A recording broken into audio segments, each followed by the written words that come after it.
Hey everyone, and welcome. Today we're going on a historical detective mission. We're going to investigate the incredible empires and kingdoms of ancient India, piecing together the past one clue at a time to really understand the rulers who shaped a subcontinent. So, let's get started.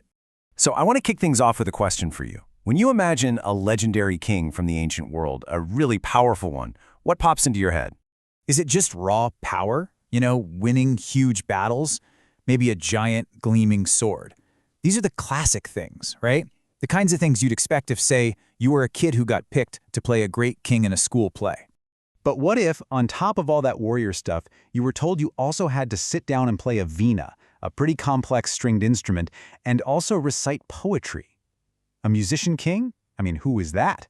Well, that's the exact puzzle that a student named Arvind faced in our source material, and it's the first mystery we're going to solve today. To figure all this out, we have to look at the evidence these empires left behind. History isn't some perfectly preserved storybook. It's more like a giant puzzle we have to assemble from the pieces that survived. And our first big clue is something called a prashasti. It's a Sanskrit word, and it basically means in praise of. Think of it as an official, super flattering poem, written by a court poet. And for the king Arvind was playing Samudragupta, his poet Harishena wrote an absolutely glowing prashasti that was carved right onto a stone pillar for everyone to see. And listen to this, Harishena did not hold back. The praise for the king is just fascinating. It describes his body as charming because it was covered in scars from hundreds of weapons. To them, these weren't flaws or signs of weakness. No way. They were like medals of honor, total proof of his courage and his skill as a top-tier warrior. But here's the thing. He wasn't just a brawler. He was an absolute master strategist. The Prashasti actually breaks down his incredibly clever foreign policy into 4 different game plans. For the rulers up north in Aryavarta, he just totally uprooted them and took over their kingdoms. But for the southern rulers in Dakshinapatha, he defeated them in battle and then let them keep their thrones, as long as they accepted him as the boss, of course. It was a brilliant way to control a huge, diverse area without overstretching his forces. And this map, which is based on that very Prashasti, shows his strategy perfectly. Just take a look. See that shaded area in the north, Aryavarta? That's where he conquered directly. The cities marked down south are in Dakshinapatha. That's where he defeated rulers, but then let them stay in charge. And all those other colored areas, those are the neighboring states that paid him tribute or just submitted to his power. What you're looking at is a map of power, drawn not just with a sword, but with some seriously smart diplomacy. And that brings us to the final clue, the one that solves Arvind's mystery. This coin. Look closely. That is Samudragupta, the fierce warrior, the guy covered in battle scars, the master strategist, just peacefully playing Navina. This is the proof. He was both, a warrior and an artist, a conqueror and a poet, a truly complex and fascinating ruler. Of course, Samudragupta wasn't the only major player on the board. The history of this time is absolutely packed with powerful families and epic rivalries. Really, the kind of stuff that could inspire any modern fantasy series. Okay, so let's meet 2 other heavyweights from this era, around 1400 years ago. Up in the north, you've got Harshavardhana, whose story is told by his court poet, Banabhata. And down south, in the Deccan, stands the powerful Chalukya ruler Pulakeshin II, who got his own glowing prashasti from his poet, Ravikirti. Now, Harsha was conquering all over the place, but when he tried to push south, well, he ran smack into Pulakeshin. And the result of that epic clash is captured in this amazing line from Ravikirti's poem. See, the name Harsha literally means happiness or joy. So the poet cheekily wrote that after getting beaten by Pulakeshin, Harsha was no longer Harsha. It is a brilliant piece of poetic trash-talking, carved in stone for all time, celebrating Pulakeshin's huge victory.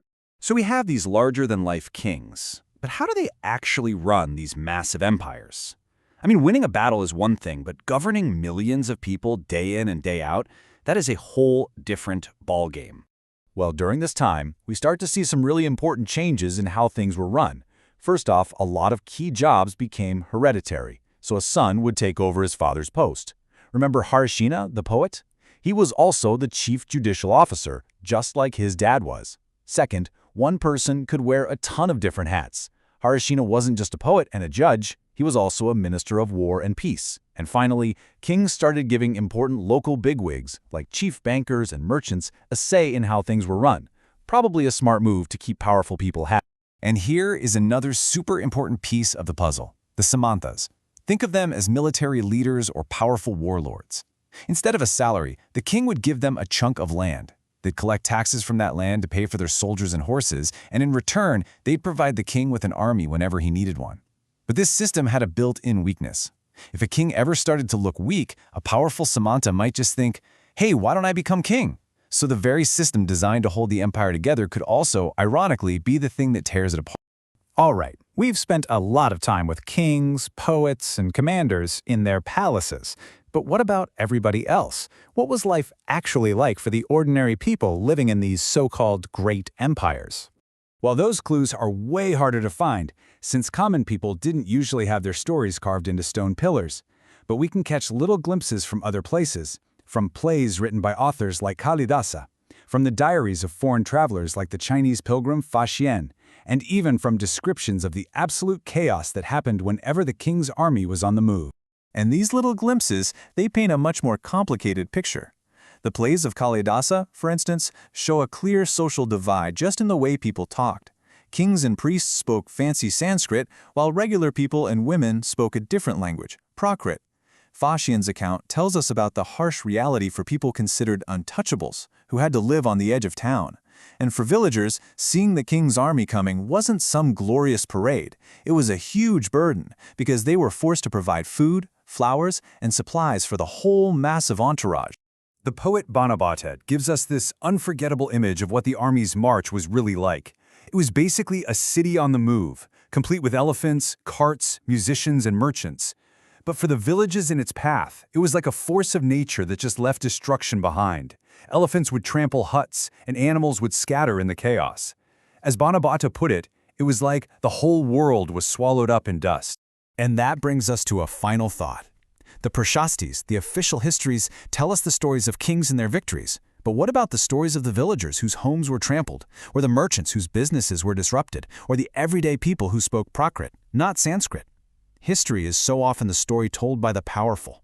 So the question we have to ask ourselves is, what other stories, what other entire lives have been lost to that very same dust?